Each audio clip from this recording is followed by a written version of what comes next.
saw that by a spirit of humility, the world could be changed without a single drop of blood being shed. We didn't need socialistic programs. We didn't need Marxist cliches. We don't need the kinds of things that have resulted in rivers of blood. What we need is a spirit of humility. But the word spirit was totally alien to my secular modern mindset, and the humility equally alien. And I saw men like myself, arrogant, presuming hotshots, saving the world, incapable of living with their wives, opposed to their administrators, and full of tension and incapable of anything in their own relational life. And what an act of humility to wash another one's feet would mean for Palestinians with Jews, black with white, male with female, children with their parents. It would change the world. And before I could recover, I was overwhelmed. This man went on to tell me the gospel of Jesus Christ in German, and I wanted to complain and say, hey, that's not for me. Don't you know I'm a Jew? That's for the Goyim. I'm Jewish. Do you have your God, your book? But I had no voice. My voice was completely diminished by the power of that one statement. And when that man finished sharing with me, had you seen me that evening, you would have said, this man's drunk. I didn't walk away from that table. I lurched. I staggered under the impact of that confrontation coming out of a man whose face gave no evidence of anything more significant than an ordinary Gentile. It was an encounter with God. And I've tried to find that man for many years that I've been back in Switzerland in that same area and have been unable to do so. Everything that I knew about him, he was a bookkeeper, he worked for an automobile agency, he sang in the choir, he knew about philosophy and architecture and art, he was abroad. I can't find a man that I have to consider 37 years later, was it a man? Or was it an angel? And I think that when the church will be of such a stature and kind, led by the Spirit, as this man was, then we Jews will have to say, was it a man, was it an angel? Because if this man had said, are you saved, brother? Do you know Jesus? I'd be dead today.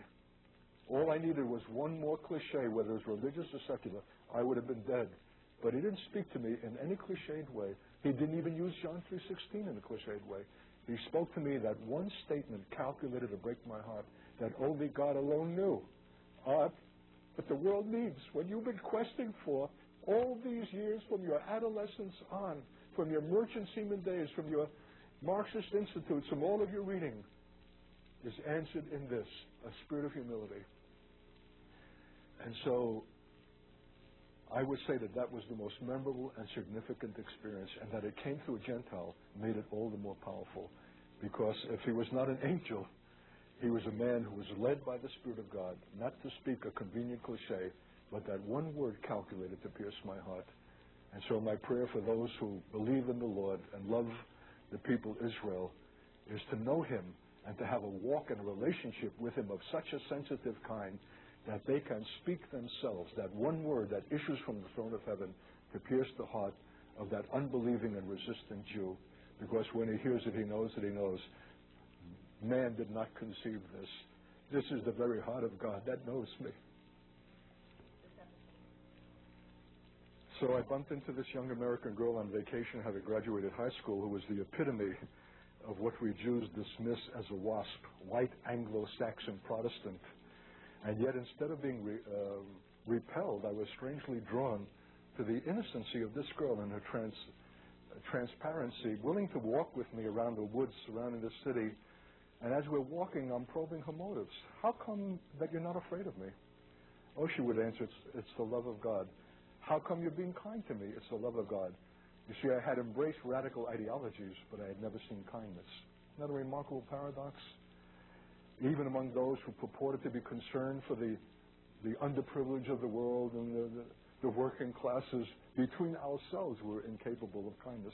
Here was a girl demonstrating very clearly a very real kindness that was unfeigned. And so I'm probing her motives. And she was answering me every question. It's the love of God. It's the love of God. And with that answer, my exasperation would grow. I thought, if this girl mentions God one more time, she's finished. I can't stand this God talk.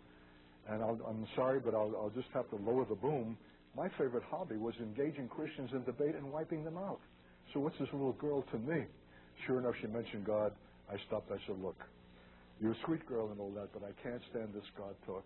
Can you answer for me one question that no Christian has ever successfully been able to answer? She said, what's that, Art? I said, you've been talking about God. How do you know that he is? I thought, I got to know. There'll be a long silence, and she'll think of some brittle thing she remembers from Sunday school, and I'll just roll over her with my steamroller and crush her.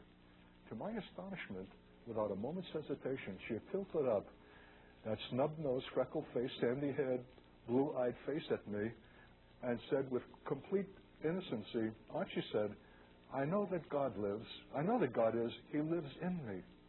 And when she said that, down I went. I was like an ox that had been felled by a blow, or a boxer knocked to the deck. And as I'm trying to recover, I think, what hit me? What was the power of that statement? It wasn't theological. It wasn't even intellectual. What is it? And finally it dawned on me, what gave that statement its power to bring me down was its truth. And the truth was visible in her face.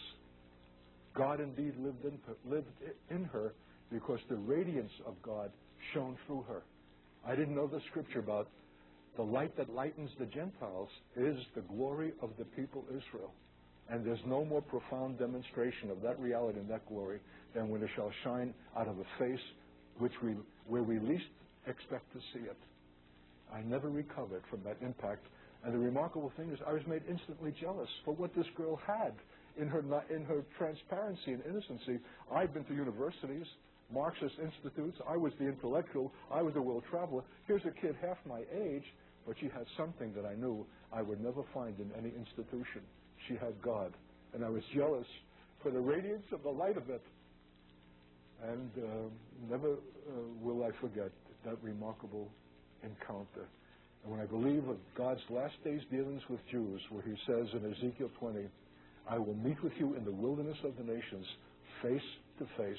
It will be this revelation, this shining forth, this radiance of the glory of God as the light that lightens Gentiles, that will reveal to Jews in their ultimate distress in the time of Jacob's trouble, the reality of the God that we have too long avoided and whom we shall not be able from that moment again to avoid.